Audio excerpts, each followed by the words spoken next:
Opo. Hindi lamang yung paraan. Hindi lamang yung paraan. Opo. At saka yung forma ng pagdidispose ng budget ng Office of the Vice President Oho. ang nagbago. Aha. Pati yung nilalaman ng budget talagang drastically na binago. Ngayon lang nangyari sa taong ito. Paano ibig sabihin ko? Hindi namin maintindihan yun. Yung paano binago po? Yung paglalaanan? Magkano ba talaga yung rekomendasyon ng DBM? 2.03 billion po. Pagkaraniwan, hindi ginagalaw yan. Yan ang sinasabi ko. Okay. Base do sa umiiral na tradisyon Ang na sa natira. matagal na panahon, Oho. pinangangalagaan at ino-observe ng mga miyembro ng House of Representatives. Ang natira po, 733 million na lang. Ni wala 1 billion kong eh. Kaya nga, halos one-third. Opo, tama kayo. Nako, May kaugnayan dyan sa tinatanong mo sa akin kanina. na, Pwede ba natin kamong oho.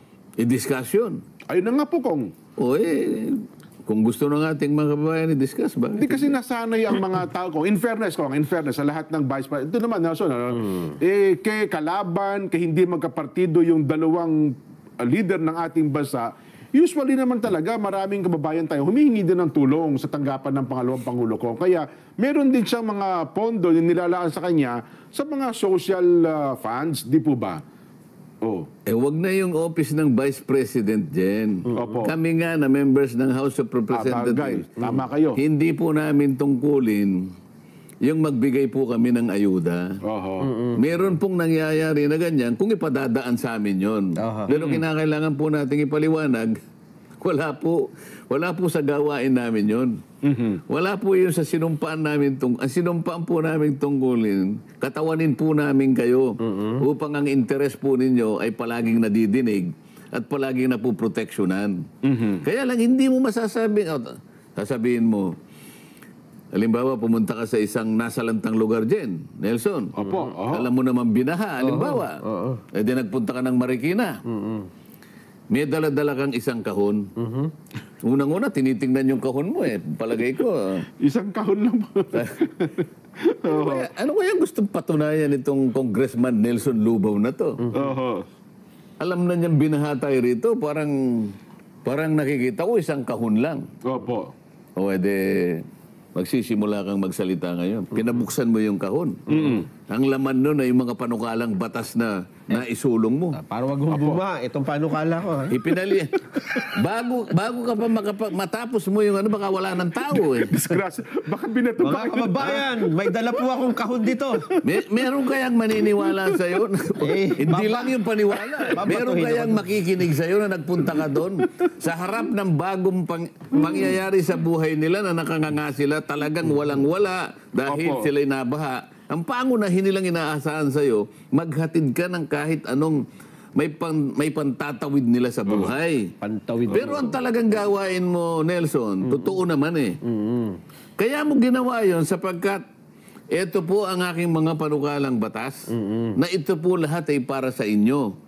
Bago mo pa matapos yung una. Yung una pa lang. Kasi ang dala-dala mo siguro mga 2,500 pieces of legislation kaya isang kahon eh. Opo. Isa pa lang. Palagay ko wala ng taong makikinig sa iyo eh. Ano ang ibig ko sabihin ngayon? Pangkaraniwan na, aasahan ka ng kababayan natin, maging isa ka ring tulay namin. Tingnan mo din ang kalagayan namin. Kaya nga kung minsan, kinikilala na rin namin, sige ka bigyan mo rin kami para tulungan ka namin na idaan sa at matulungan ka namin pagtulungan nating ibigay sa tao ang pangunahing pangangailangan. Pero kailangan nating ipaliwanag, hindi po yun ang aming pangunahing gawain. Opo. Ganon eh. Ngayon, ini-imagine ko pa lang kung natitindig isang congressman, yun ang sinasabi, natatawa na ako eh. Parang gusto ko hilahin, huwag kang tumuloy dyan. Mga kababayan, binaha. Ang mangyayari baka ngayon kuyugin ka ng tao doon, pag gano'n. magiging parang sitting duck. Opo. Kumbaga sa gera din. Opo. Alam na ng kalaban mo, wala ka ng bala eh. Oho. Ha? Tama po. Naghihintay ka lang, katapusan mo na kanya. Kasi kabisado nila sa laki ng Hayaan mo siyang magpaputok mauna. Bilang nila yung bala mo. Magkano ang binigay? 700 million? 733 million ang natira ko. O pang ano lang, pang sweldo. Ha? Pambili lamang ng pagkain. Oho. Wala na siyang pambili ng bala. Sa palagay mo ba? Palagay mo ba magtatagumpay yung opisina na yun sa kawalan mo ng bala? Oho. Tatawanan ka nung kalaban mo. So, paano ngayon yan? Ganun ba yung ano? Ganun ba yung layunin? Oho. Aba, tandaan mo, Nelson. Ang opisina niya ay pangalawang pinakamataas sa ating pamahalaan. Ganun ba ang pagtuturing mo? Na ganun na lang ang tingin ng tao sa kanya? Ganun ba yung gusto mong gawin? Baka maawa ang tao sa kanya. Nako, yun ang delikado. Ang mga Pilipino pa naman kong kapag ka-underdog, kinakaawaan, ay kukuha din si Patyapuyan. Paano gagawin mo? Talagang maawa sila dyan. Yan, oho. Kailangan ba niya sabihin sa tao, pasensya na po kayo? Totoo naman Pero baka ang mangyari dyan, ang magpupuno ng pagkukulang na yon, mga tao na nag-aalala na baka maging kawawa ang kanyang figura sa pananaw ng taong bayan. Oho. So, maaaring gumawa sila ng para, sige, mag-donate na lang tayo. Oho. Bigyan natin siya rin mula sa atin na tayo nang magkusang mag-donate para yung nawala sa kanya, punuon na lang natin. Ganun ang mangyayari siguro. Ay, nako. Anyway, siguro doon sa part naman ng siyempre may mga tao din po na nagkokomento. Di ba dapat din naman talagang alamin natin kung saan nila ginugol ang mga pera, pondo ng taong bayan. Kasi perde naman ng taong bayan yan Hindi ba karapatan din naman naming malaman kung saan niya po yung ginugol? Lalo pa nga at meron pong report na hawak sila ng particular na po ang Commission on Audit na lumilitaw na parang hindi nagastos ng tama yung pondo kong. Sana. Opo. Sana. Totoo naman yun Sana kung ang layunin talaga'y ganun lang. Na talagang, halimbawa, pag sinagot mo ng ganun, Nagwawala. huminto ka na doon sapagkat naipaliwanag niya na. Ayun. Ganun kaya ang magiging katapusan nito? Ayun nga. Nakikita mo Ulit-ulit. Iba na yung Iba na yung paraan. Hindi na yung magtatanong para malaman mo Nagtatanong para magpahiya ka na Madali namang kwentahin yun din. Tama. Bagay Ngayon, bago mangyari yun, meron tayong inaalagaan na tradisyon. Yun ang aking Oho. Yun ang aking gustong malaman sa mga kasama ko sapagkat sa tagal ko na sa Kamara din. Opo. Sinabi ko nga sa kanila Ano ba yung point of entry ko rito sa House of Representatives? 2004. 2004. Yes po. 13th Congress. Ngayon, 19th Congress na tayo. Bilangin ninyo. Sa haba ng panahon na yan, ilang Vice President na yung nakita ko. Opo. Kung ang pag-uusapan ay yung pag-approve ng kanyang budget. Di ba? Ayan. Dumaan si Vice President Binay. Opo. Dumaan si Noli de Castro. si Opo. Leni Robredo. Opo. Palaging ganun Oho. Pati Pangulo. Pangulong Duterte, Pangulong Pinoy, Pangulong Gloria Macapagal-Arroyo. Oho. Palaging ang sinasabi, pagka budget na ng presidente o pangalawang Pangulo, Your Honor, in line with the time-honored tradition of the House of according courtesy to the office of the President. Ganun I move Opo. to terminate the consideration of the budget of the office of the President. Palakpakan na yun dyan. Ay, opo. Alam mo ang basihan doon, alam mo yung batayan, yung kaukulang paggalang sa opisina ng dalawang pinakamataas na leader ng ating bansa. Alam mo, pwede mo pang idagdag yun Maski na yung hudikatura. Palaging ganun din. May nagtatanong parang lang, formalidad Formalidad. Pagkatapos ngayon, bakit mo iibahin? Pinaalala ko nga sa kanya, Madam Chair, nakalimutan mo na ba? 2022 budget. Noong 2022, tumayo ka ako si Congressman Nonoy Libanan, yung ating minority leader. It took him only 13 minutes. He moved to dispose the consideration of the OBP budget. At dagli-dagli rin naman tumayo ka ako yung majority leader, Manix Dalipe. Opo. para segundahin ang kanyang motion. 13 minutes. 2022. Nakalimutan nyo na po ba yun? 2023. Sino ang tumayo? The presidential son, Sandro Marcos. Senior Deputy Majority Leader. Opo. Anong sabi niya? Ganun din. In line with the time-honored tradition well kept by this House, I move to terminate the budget of the OBP. Aha. Nag-object si Franz Castro. Opo. Makabayang black ng time na yun. Opo. No, the objection was so revolting. Opo. I object. Ganun-ganun eh. Talaga alam mo naman sila eh. Opo. Ha? May kamay pang ganun. I object. O de, pag may objection sa rules namin, let us divide the House. Ayan. O dinivide. O sino po kanya ang sasang-ayon dun sa objection ni Franz Castro, itaas po niyo yung kamay. Opo. O silang tatlo lang ang nagtaas. Aha. Sino po yung sumasang-ayon sa motion ng ating Senior Deputy Majority Leader na ipahinto na po ang pagtatanong sa budget ng opisina ng Vice President? O, botuan lahat. Opo. So natalo yung objection. Objection. Opo. Anong ibig sabihin yan? In-uphold ang tradition. Ayun. O bakit ngayon?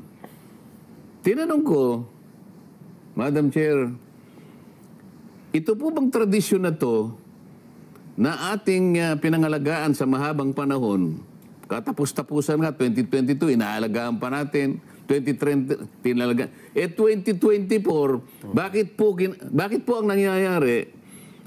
Hindi na po natin igagala ngayon. So ano pong katwiran? Bakit sinagot naman ni Chair Kim Bokong na nung tinanong niyo siya, ang sagot niya, opo, ginagalang pa naman po natin yan. Di ba yun po naging sagot niya ko? May problema. Hindi ganun sagot. Oho. Sabi ko, are we now setting aside or discarding this tradition? Oho. Okay, yun ang unang tanong, Gago. If we are discarding this tradition today, is this committee authorized to do that? Okay. O Opo. sabi niya, short answer to both questions. The answer is no. Aha. O ibig sabihin, ginagalang pa rin natin Opo. ang ating tradisyon. Yung nung isa, ay hindi po kaya ng kumiting ito na itapo ng isang tradisyon. Sa makatwid, nauwi kami doon sa pagsang-ayon Sa pag, na kailangan igalang pa rin natin hanggang ngayon yung tradisyon. So, kung ganun po ang sagot ninyo, Madam Chair, I now respectfully move to terminate consideration of the budget of the Vice President. ang problema, In line, hindi ko na sinabi yun kasi nandun na yung premise eh. Total, ginagalang pala natin ang tradisyon na yan, I now move. Ito, nag-object na naman yung Makabayan Black. Let's divide the House. yan. Ang nangyari kabaligtaran eh. Nabaliktad nga po ang pangyari ko. Hindi sila bumoto sa akin. So, ibig sabihin, ayaw pa rin nilang igalang yung tradisyon. Hindi na sinunod. Ibig Bagamat sabihin, sinasabi nung... lip service eh.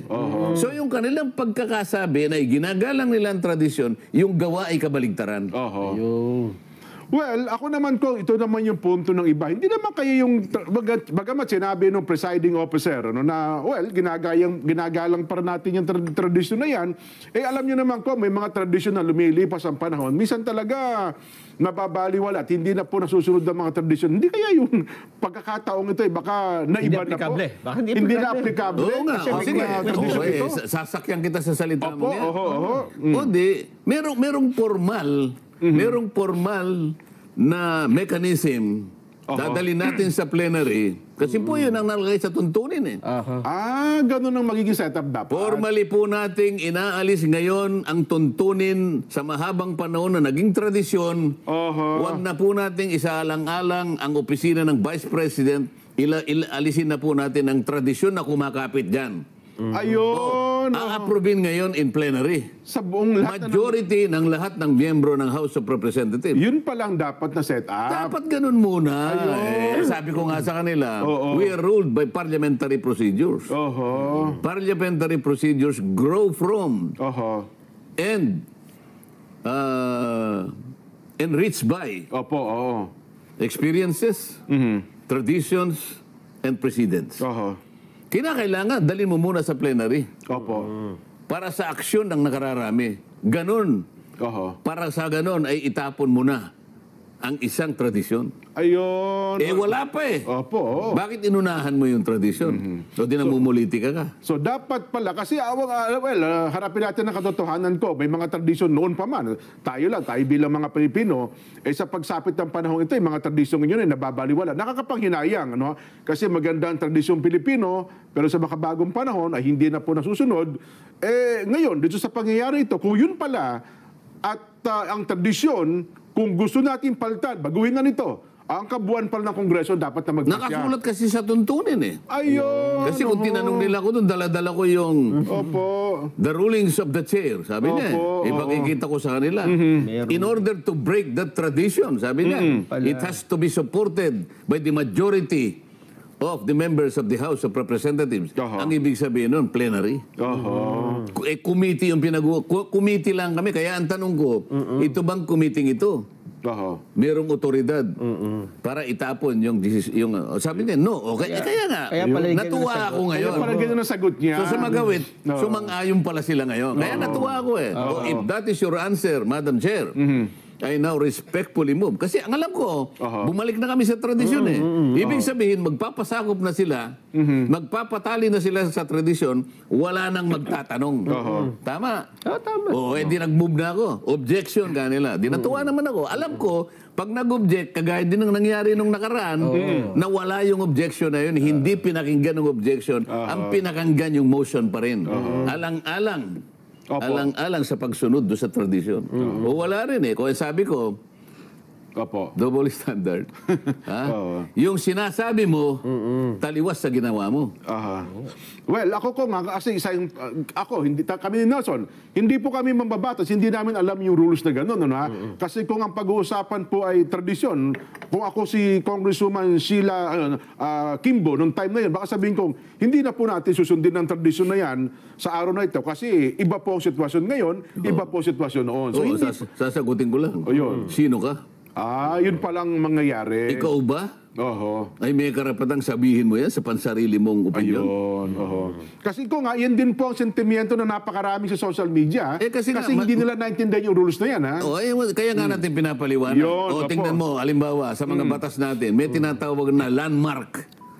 Decision. Landmark decision. Kaya sinasabing landmark decision, yung desisyon na yon, napakalaki ng naging epekto sa lipunan. Isang matibay na desisyon na ginawa ng Korte Suprema. Pero pagkatapos ng 30 taon, 50 taon, babaguhin yung landmark na yun eh. Pero merong isang desisyon na gagawin para baguhin yun. Isang panibagong landmark. Gagawin niya ngayon. We are reversing that landmark decision. Isa sa mga desisyon na yan, ibigyan natin ng paghalimbawa. Ayun, kaya pala. Merong mga naunang desisyon, siguro 30-40 years ago. Naalala mo yung isang relihiyon na kung tawagin ay saksi ni Jehovah. Ito, for purposes of discussion. Walang intensyong anuman. Walang intensyong anuman. Parang magliwanag sa atin kung paano pinapalitan. Dito, Korte Suprema na pinag-uusapan. Kayang palitan, pero gagawa ng panibagong ruling. Doon, mga siguro 1950s or what, ang nakalagay doon, kasi hindi sila sumasaludo sa bandila. Labag sa kanila yan. Labag sa kanila yan. Paniniwala nila. Flag racing. Meron silang sinisitas na talata. And sabi ng Korte Suprema, ganito yan eh. Yung hinihingi na paggalang ng ating saligang batas, hindi naman katapat ng sinasabi ninyong pagsamba. Hindi paggalang lang naman ang ibig sabihin. Ibig sabihin, sumaludo ka sapagkat Pilipino ka. Bahagi ng paggalang. Yun ang ruling noon. After 30-40 years, binago. Meron silang karapatan kasi tuntunin ng kanilang paniniwala. Sa makatwid na baligtad. Mas nanaig. Bakit ko sinasabi ito? May pagkakataon na baguhin yun. Ngayon, balik tayo sa tradisyon namin. Papayag ako, bakit hindi? Pero kinakailangan idaan lahat. Sa isang mekanismo, halimbawa, ang una kong gagawin, sige, total, gusto nyo magbago na lahat. Unahin na natin ang pagbabago dito sa mga komite. Meron tayong tradisyon dito, pagka magsisimula na yung interpellation, yung unang-unang magtatanong, palaging miyembro ng minority. Yan, opo. Kahit Tradisyon niyo po talaga yan, totoo. Kahit na ikaw ang pinakahumuling dumating. Opo. Oho. Kahit hindi ka nagpalista. Basta't ang unang isip-isipin mo, ikaw Miyembro ng minority. nakaupo ka ron alas 7:30 ng umaga. Oh. Pero hindi ka miyembro ng minority. Opo. Hindi. Majority si Opo, Nelson. Nelson, oo. Ikaw minority ka. Si Nelson majority. Kauna-una siya Pero si Nelson, dumating 7:30 ng umaga. Opo. 7:30. Nagpalista ka, 7:30. Si Jen, dumating 9:30. Miyembro ko ng minority. Kararating mo lang, minority ka. Mukhang magiging congressman tayo dyan. Siyempre, siyempre, oh. Kung tutuusin mo, Dapat si Nelson ang mauna doon. siyempre, nauna ng 2 oras sa'yo eh. Nauna ako eh. Pero dahil sa tradisyon, Oho. palaging ikaw. Ayun. O, sasabihin ko ngayon, alisin na yung ano na yan. Tradisyon yan. Oo. First come, first serve dapat. Eh. Kung sino yung nauna nagpalista, yun na lang. Dapat. Nakasalig yung kako sa tuntunin. Oho. At yan ang pinakamakatarungan. Oho. Oh, bakit ako nagpapasakop diyan kahit masakit ang loob ko? Kunwari, masakit ang loob mo, Nelson, di ba? Masasakit din naman ang loob mo talaga. Ano nga eh. Oho. Napapasakop ako, sabi ni Nelson, kahit medyo naiinis ako. Opo. Sapagkat pumayag ako na magpatali sa tradisyon dahil member ako ng House of Representatives. Oho. Tama. O, gusto nyo, tanggalin na natin yan. Tanggalin na natin lahat yan. Oho. Eh kasi ngayon, actually kung kahapon ng komentaryo namin ang banggit namin, meron talagang mga tradisyon na hindi talaga akma ngayon. Well, kung ganyan pala ang rules ng Kongreso, Pala, gumawa sila muna ng paraan. Oo, paraan na para binago. maalis ang tradisyon na yan. Tingnan mo, halimbawa. Oho. Halimbawa, ikaw naman, Jen. Congressman Jen Subarjaga. Nagpalista ka, nag-deliver ka ng privilege speech. Opo. Siyempre, may interpellation yan. Opo. Biglang nagpalista ito. Oho. I-interpellate ko yan. Kunyari, hindi kayo magkabalahibo, no? Opo. Kasi inupakan mo yung ano niya, inupakan mo yung distrito niya. Oo. O, siyempre, tatayo ito. Siyempre, oo. Ngayon, ikaw naman, gagamitin mo yung tradisyon. Oho. Gagamitin mo yung tradisyon. Bigla kang umupo. Hindi ka nasasagot sa anumang katanungan. Hindi ka na mapipilit na tanungin ka pa ni Nelson. Ayun. Tradisyon yun eh. Pag umupo na, hindi na pwedeng piliting patay. Oo. Yun ang unwritten rule. Ayun. Kapag umupo, Meron yung pala taong mga ganung nag-deliver rules. ng Oo. privilege speech, Oo. Wala na kahit ano pang gawin mo, Wala na. ha? Kahit pumunta ka pa sa speaker, wala kang magagawa. Tradisyon yun. Hindi ako pinayagang magtanong sa So, kanya nagkakaintindihan tayo. Siguro, Ayun. ngayon, Opo.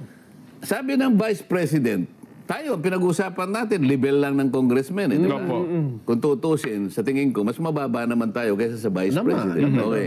Sabi ng Vice President, Madam Chair, I forgo my opportunity to defend the budget of the office of the Vice President by Opo. question and answer, and instead, I will leave it. I will leave it to the House of Representatives to decide such a proposal as presented. Ayun. Ang ibig sabihin niyan, parang umupo siya. Ayun nga. Ayaw ko na pong idepensa. Ayun nga. Hindi mo ba igagalang yun? Pati ba naman yun, hindi mo igagalang? Pangalawang Pangulo ng ating bansa. Sinabi niya, bahala na po kayo. Oho. Pati ba naman yun, hindi mo pa igagalang? Ayun. Eh kung yung umupo kung tutuusin mo may pagkabastos yun dyan. Bakit ka mo? Ni walang kasagot-sagot, biglang umupo pero hindi mo mapipilit na bumalik doon. Ayun. Hoy, bumalik ka doon, may tatanong ako sa'yo. Nag-privilege speech ka, inupakan mo ako, tapos bigla kang uupo. Hindi ba kung tutuusin may pagkabastos yun? Mali nga naman yun. Kasi alam mong tatanungin ka niya. Opo. Medyo mahihirapan ka sa mga tanong niya dahil hindi naman kayo magkabalahibo Oho. Ang gagawin mo ngayon, uupo ka na lang na basta. At pangiti-ngiti ka pa. Ayun. Pangiti-ngiti ka pa eh. Pangisi-ngisi pa. Oh. Pero wala kang magagawa dahil tradisyon. Ayun. Oho. Ngayon, paano ngayon? Tanggalin na natin lahat ng mga tradisyon na yan? Dapat siguro, Kong, kasi mukhang hindi na akma. Gaya ngayon, ang komento nga namin kahapon sa isang simpleng tradisyon noon, na marami na pong tradisyon talaga na hindi na nasusunod sa kasalukuyan, Kong. Baka naman yung tradisyon sa Kamara na ginagawa nyo dati, baka kinakailangan na rin baguhin sa mga susunod Oo nga, pa. pero merong formal na ceremony. Mayroon pa lang mga proseso, Madali may naman gawin. mekanismo. Halimbawa, nagpulong-pulong kami. O sige, dahil sa mga huling mga pangyayari sa ating buhay, huwag na natin sigurong igalang. Oho. ang opisina ng Pangulo at saka pangalawang Pangulo. Oho. Subject for questioning na rin dapat sila, di ba? Oh. Hindi ba? Hindi.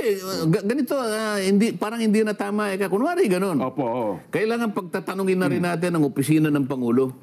Kasi sa mahabang panahon, hindi nga natin na itatanong. Halimbawa, nag-uusap-usap kami.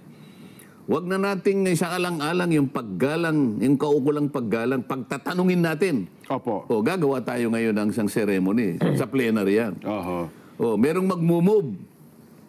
Mr. Speaker, I move that the time-honored tradition of refusing to ask questions in deference and respect to the office of the President and the Vice President, we have to set aside that tradition Oho, okay. because it is inconsistent with the provision of the Constitution, particularly public office is a public trust. Yan. Halimbawa, Opo. ganon.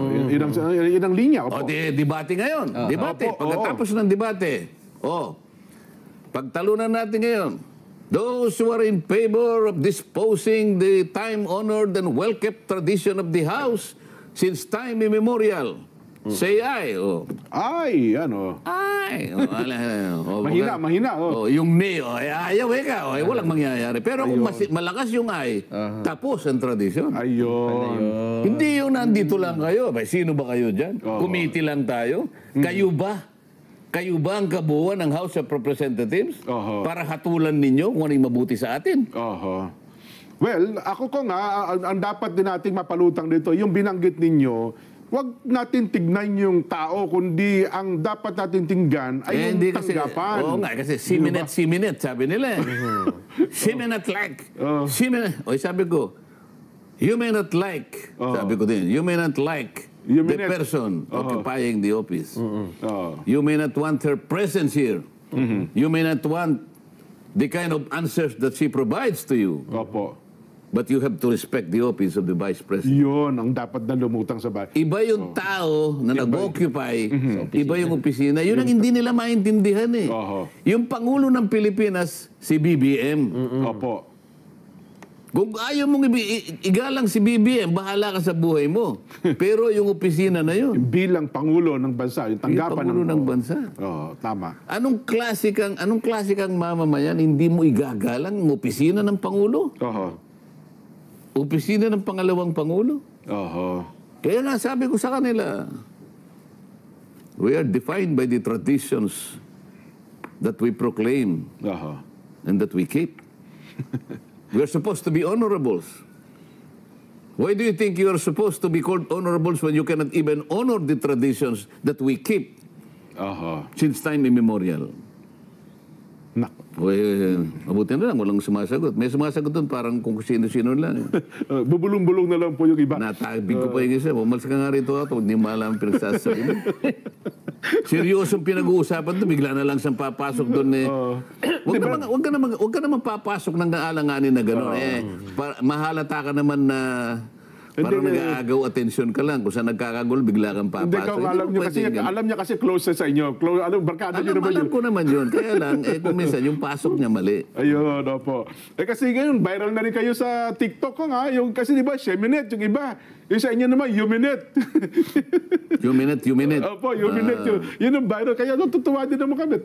Kahit pa ganun viral. Ay, nako. Anyway, Kong, napakarami nating di pangkaraniwan na nakasubaybay ngayon sa atin sa social media. Teka muna, napabayaan mo yung ating mga nakasubaybay na naghihintay sila ng tanong mo. Mas gusto nila makinig ngayon eh. Mas gusto nila atang pakinggan kung ano mga gusto nyo sabihin, Kong eh.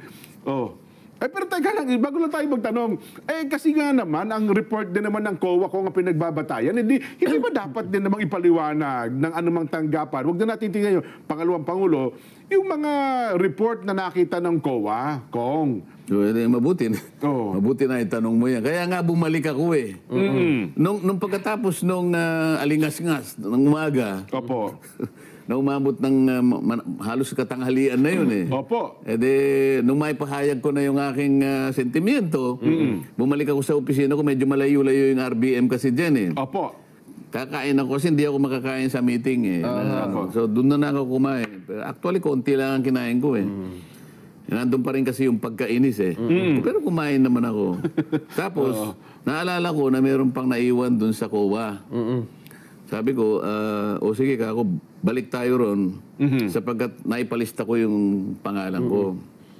Mabuti din naman yon para sa ganon. Kasi nga, yung mga lahat ng tanong na gusto nilang itanong ay nakabase doon sa tinatawag na Intelligence and Confidential Funds. Yes po. Oho. O, kaya ang pasimula ko dun sa COA, kung na-subject sa Notice of Disallowance yung intelligence funds ng Office of the Vice President. Opo, sabi niya. Pero ang gusto ko sanang mapansin ng mga kasama ko, ang kauna-unahang layunin ko doon para mapansin ng mga kasama ko eh. Opo. Pangalawa, yung nakikinig na taong bayan, Maunawaan din. kung bakit ganun yung pagtatanong ko. So, nung tinanong ko siya, na-cover nga po ng Notice of Disallowance. So, tinanong ko, what is the nature of a Notice of Disallowance? Kaso hindi niya masyadong maunawaan. Ang gusto ko lang isagot niya, ang Notice of Disallowance hindi final.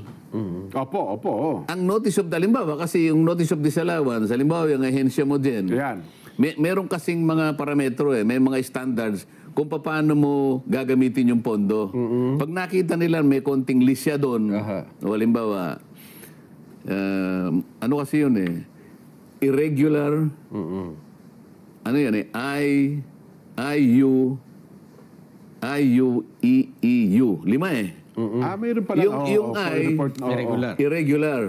Okay. Yung U, unnecessary. E, extravagant.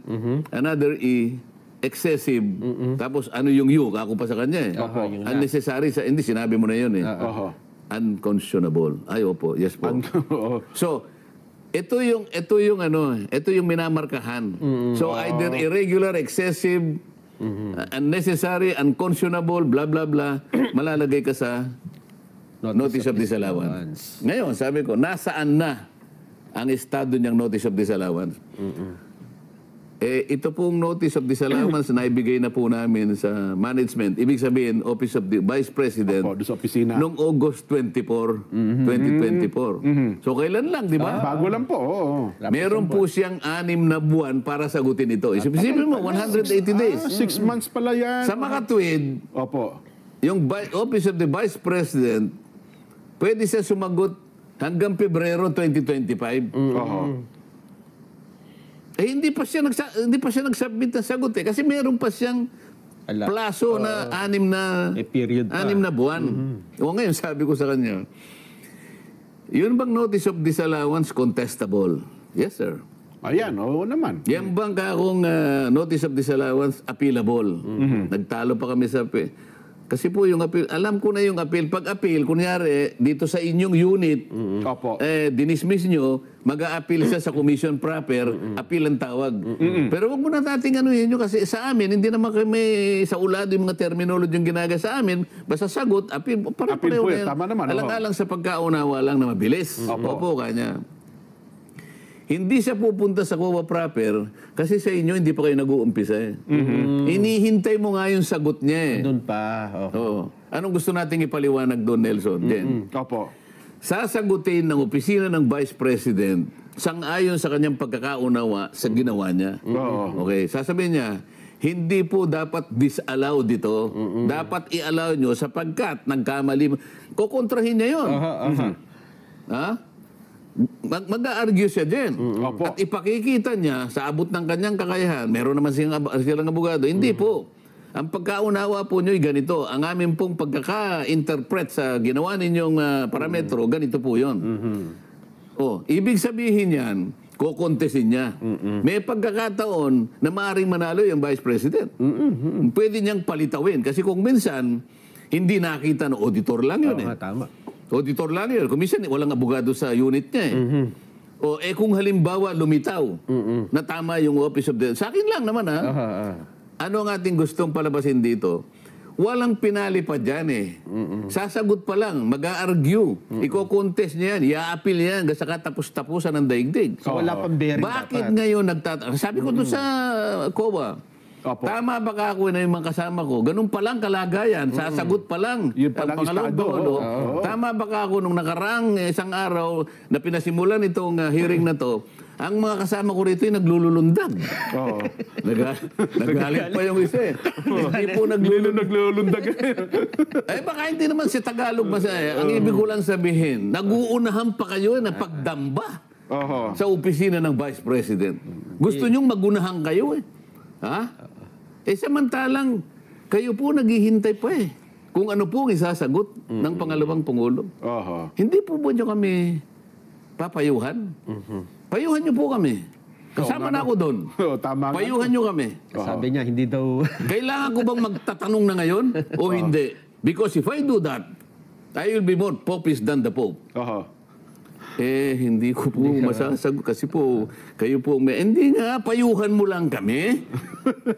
Ayaw magpayo. Payuhin mo kami. Oo. Dapat na ba kaming magtatanong sa gayong ikaw, hindi mo ba pala natatanggap yung argumento at pagsagot ng pangalawang Pangulo? Hindi ka ba matatawa sa amin? Tingnan mo kahit itong mga... Dapat ko na bang... Nagdadadamba na sila. Ayaw niya naglulunod. O sige, nagdadadamba.